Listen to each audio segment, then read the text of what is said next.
প্রচন্ড ভালো নিয়োগ দিয়েছিল দুটি নিয়োগে।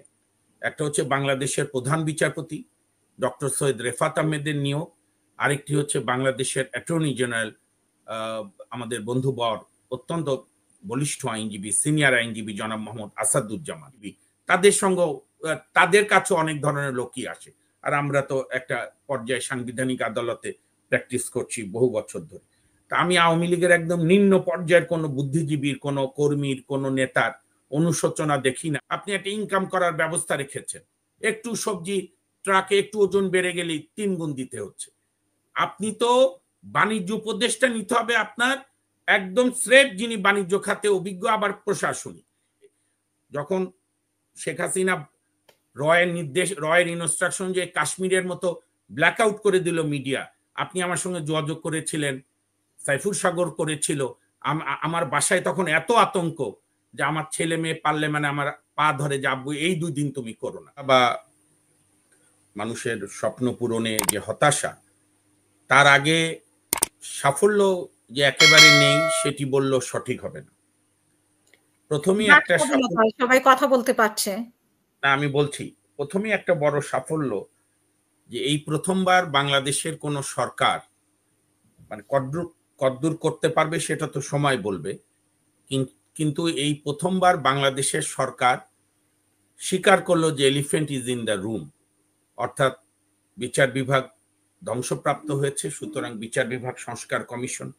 নির্বাচন ব্যবস্থা তো শেখ হাসিনা জাদুঘরে তুলে দিয়ে গেছে, সেখান থেকে মানুষের কাছে আনার জন্য নির্বাচন সংস্কার কমিশন, দুর্নীতি দমন সংস্কার কমিশন, পুলিশ সংস্কার কমিশন, প্রশাসন, সেদিন বোধহয় শিক্ষা সংস্কার কমিশন একটা করেছে। এটি একটি সাফল্যের দিক, মানুষের আশা আকাঙ্ক্ষার একটা অন্তত যাত্রা শুরু করেছে।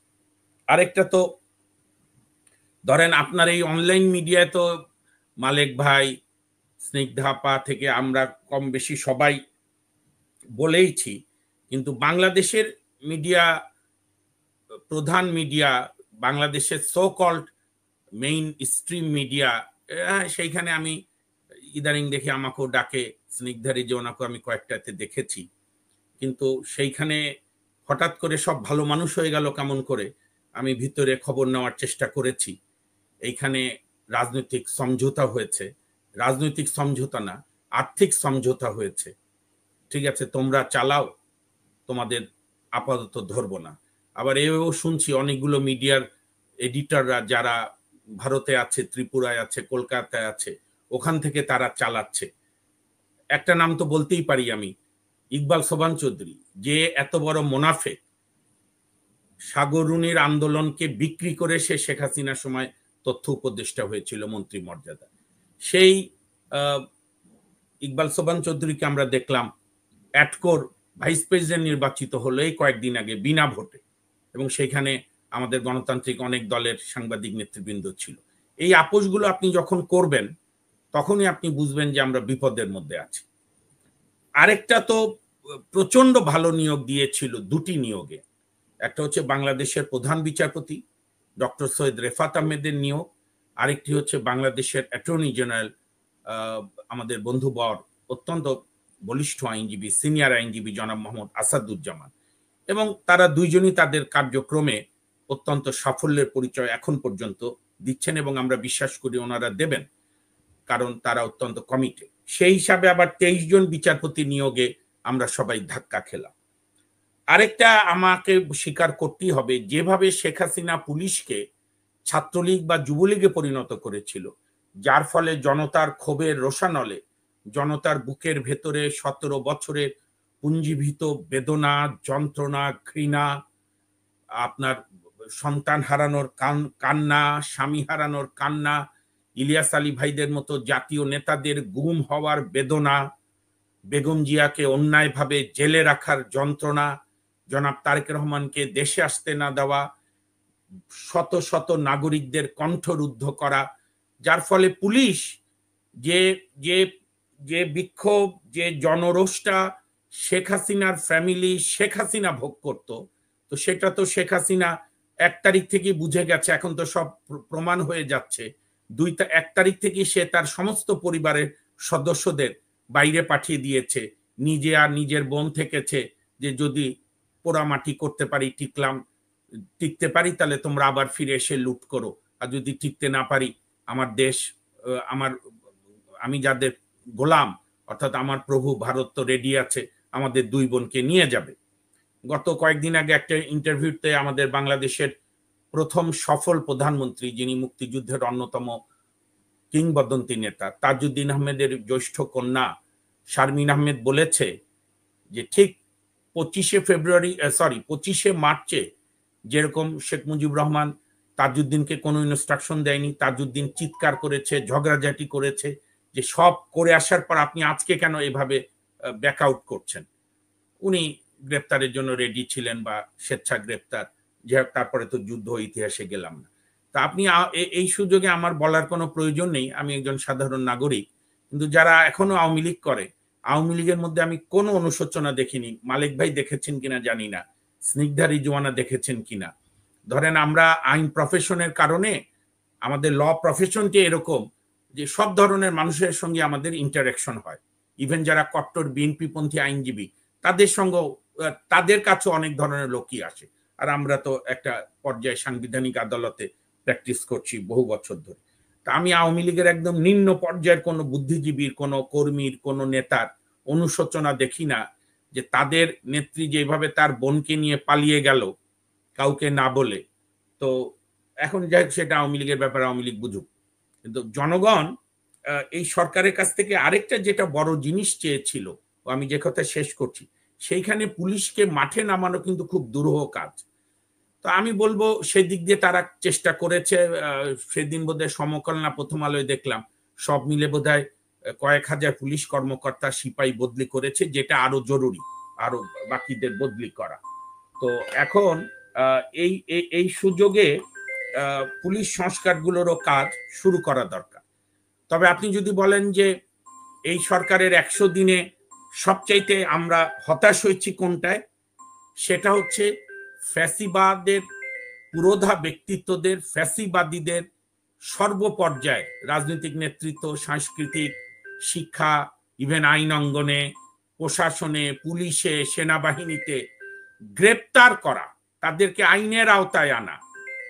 এইটা আমি বলছি না যে কালকেই তাদের বিচার শেষ করতে হবে, কিন্তু আইনের আওতায় আনা, এইটা তারা খুবই উদাসীনতার পরিচয় দিয়েছে।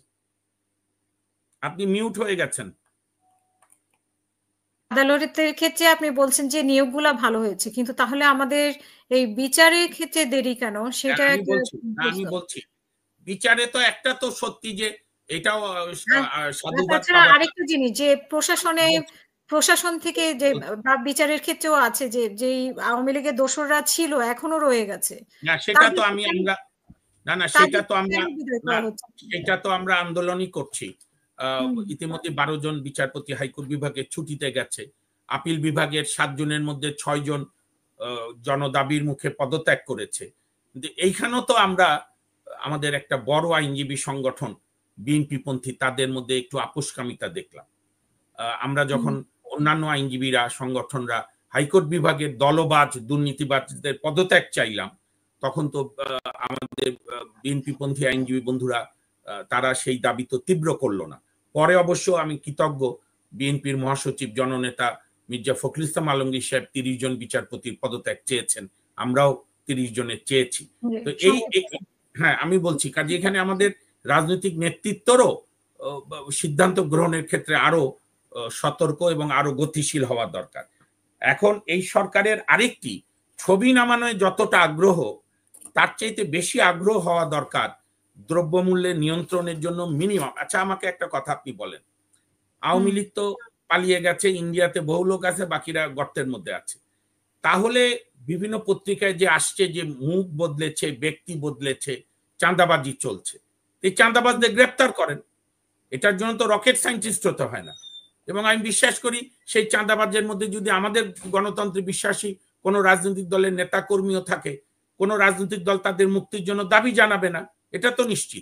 জানাচ্ছে না তো, তারা তো ব্যবস্থা নিচ্ছে। তাহলে আরেকটা আছে ইমিডিয়েট, এই যে বিভিন্ন ব্রিজে আপনি ওয়েট মেশিন চালু রেখে ঠিকাদারদের, লুম্পেনদের আপনি একটা ইনকাম করার ব্যবস্থা রেখেছেন। একটু সবজি ট্রাকে একটু ওজন বেড়ে গেলেই 3 গুণ দিতে হচ্ছে। আপনি তো বাণিজ্য উপদেষ্টা নিতে হবে আপনার একদম স্রেফ, যিনি বাণিজ্য খাতে অভিজ্ঞ, আবার প্রশাসনিক।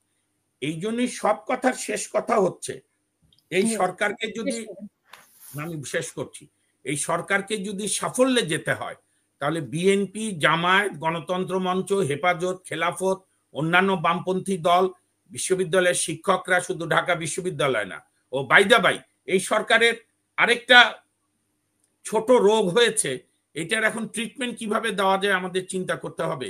যে কেউ কেউ কোনো উপদেষ্টা মনে করে সমস্ত জ্ঞান শুধুমাত্র ঢাকা বিশ্ববিদ্যালয়ে সীমাবদ্ধ, এর বাইরে আর কোনো বিশ্ববিদ্যালয় নাই, এর বাইরে কোনো আন্দোলনও নাই, এর বাইরে কোনো যোগ্য লোক নাই। বিভিন্ন সংস্কার কমিশনও দেখলাম শুধুমাত্র ঢাকা বিশ্ববিদ্যালয়ের শিক্ষক। এইবারকার বিচারপতি নিয়োগে হাইকোর্টে 13 জন ঢাকা বিশ্ববিদ্যালয়। আমি ঢাকা বিশ্ববিদ্যালয় আমাদের অন্যতম শ্রেষ্ঠ বিশ্ববিদ্যালয়, কিন্তু ঢাকা বিশ্ববিদ্যালয়ের পাশাপাশি জাহাঙ্গীরনগর বিশ্ববিদ্যালয়, জগন্নাথ বিশ্ববিদ্যালয়, রাজশাহী বিশ্ববিদ্যালয়, চট্টগ্রাম বিশ্ববিদ্যালয়, ইসলামিক বিশ্ববিদ্যালয়, কুষ্টিয়া, অন্যান্য বিশ্ববিদ্যালয়, BUET, medical college, private university, মাদ্রাসা। এবারের আন্দোলনটা হয়েছে কি? Relay race. ঢাকা বিশ্ববিদ্যালয় যখন বন্ধ করে দিয়ে ছাত্রলীগ, হেলমেট লীগ গুন্ডামি শুরু করলো, বিশ্ববিদ্যালয় বন্ধ করলো, আমাদের প্রাইভেট বিশ্ববিদ্যালয়ের আমার ছেলেমেয়েরা নেতৃত্ব নিল। সেইখানেও যখন হামলা করলো, মাদ্রাসার ছাত্ররা নিল। আমাদের এবারকার রাজনৈতিক নেতৃত্বের গত 17 বছর যে আন্দোলনের পাটাতন তৈরি করেছে, বিশেষ করে বিএনপি, জামায়াত, গণতন্ত্র মঞ্চ সহ, কারো বেশি অবদান, কারো দল হিসাবে যা ক্ষমতা সেই অনুযায়ী অবদান, এবং এই যে আপনি সহ আরো কয়েকজন মিডিয়া, খুবই অল্প সংখ্যক বিকল্প মিডিয়া, যারা রাত জেগে, আপনি একটা কথা মনে রাখবেন হাসিনা আক্তার, যুদ্ধ কিন্তু পিস্তল দিয়ে শুরু হয় না, বিপ্লবও পিস্তল দিয়ে শুরু হয় না, শুরু হয় মস্তিষ্কে। আপনারা হচ্ছেন ঘুমপাড়ানিয়া মাসি পিসির মতো রাত জেগে জাগিয়ে রেখেছেন। আমার মনে আছে আপনি এবং আরো যে একটা দুইটা জনপ্রিয় মিডিয়া আছে, যখন শেখ হাসিনা রয়ের ইনস্ট্রাকশন যে কাশ্মীরের মতো ব্ল্যাকআউট করে দিল মিডিয়া, আপনি আমার সঙ্গে যোগাযোগ করেছিলেন, সাইফুর সাগর করেছিল। আমার বাসায় তখন এত আতঙ্ক যে আমার ছেলে মেয়ে পারলে মানে আমার পা ধরে যে আব্বু এই 2 দিন তুমি করো না। মিথ্যা কথার কিছু নেই। আপনি অনেক রাজনৈতিক দল আপনি বলেছিলেন যে আমাকে আমরা মিথ্যা কথা না, কারণ মিথ্যা বলায় কোনো কৃতিত্ব নাই। আমরা দূরে সরেছিলাম, কারণ ব্লক রেইড করছে, এবং নুরুল হক নূরকে যেভাবে মেরেছে গোয়েন্দারা, এই আপনার ওর নাম কি, এই গণ অধিকার পরিষদ হারুনের ভাতের হোটেলে, বিএনপির অন্যতম, এর আগে তো ধরেছে 25,000। এই কোটা বিরোধী আন্দোলনে আমার এক আইনজীবী বন্ধু আমির খসরু মাহমুদ চৌধুরী সাহেবের একই ফ্ল্যাটে থাকেন, বলে যে মামুন মনে হচ্ছে যেন 100 লোককে অ্যারেস্ট করতে এসছে। একা আমির খসরু মাহমুদ চৌধুরী, যিনি বিএনপির স্থায়ী কমিটির সদস্য, আমি তো বলি ইন্টেলেকচুয়ালিটি, অনেস্টি এবং পলিটিক্যাল কমিটমেন্টের মিশ্রণে অন্যতম সেরা একজন নেতা আমির খসরু মাহমুদ চৌধুরী। তো সেই নেতাকে গ্রেপ্তারের জন্য তারা যুদ্ধ ঘোষণা করলো। তো সেইখান থেকে এই সরকারের কাছে এখন প্রত্যাশা কি? আমি শেষ করছি, আমি 1 মিনিটে সময় নিচ্ছি। আপনি শেখ হাসিনার, শেখ মুজিবের, আপনি শেখ পরিবারের, আপনি যত ছবি নামান, আপনি যদি তাদের বৈশিষ্ট্যগুলোকে সমূলে ধ্বংস না করেন, তো ছবি নামিয়ে তো লাভ হবে না। শেখ হাসিনা বা ফ্যাসিবাদের বৈশিষ্ট্য কি? মোটা দাগে কাল্ট ফিগার তৈরি করা, লার্জার দ্যান লাইফ, অর্থাৎ শেখ মুজিবই সব, তারপরে আমি শেখ হাসিনা, ব্যক্তি পূজা, তারপরে হচ্ছে আমার পরিবারতন্ত্র, শেখ পরিবার, তারপরে বিভিন্ন জেলায় জেলায় আওয়ামী লীগের 2-1 নেতার পরিবার, তারপরে কি রাষ্ট্র সম্পদ লুণ্ঠন, তারপরে কি বিচার বিভাগ, নির্বাহী বিভাগ, সংসদ, মিডিয়া, ইভেন সমস্ত বুদ্ধিজীবী সব আমার সুরে সুরে গান গাইবা, আমাকে প্রশংসা, আর হচ্ছে ভিন্ন মতকে নিঃশেষ করে দাও। তো এবং এই জন্য আমি মনে করি এই সরকারের উচিত হবে এই নভেম্বরের মধ্যেই, যেটা আমার অগ্রজ বিএনপির যুক্তরাজ্য শাখার সুযোগ্য সভাপতি, অত্যন্ত সাহসী মানুষ মোহাম্মদ মালেক ভাই বলেছে, যে আমরা তো এগুলো গল্প শুনলাম, কানাডায় বেগম বাড়ি, সুইস ব্যাংকে টাকা, এবং আমরা জানি এগুলো ফ্যাক্ট, অর্থ পাচার। একটা কমিশন ইমিডিয়েট করা দরকার।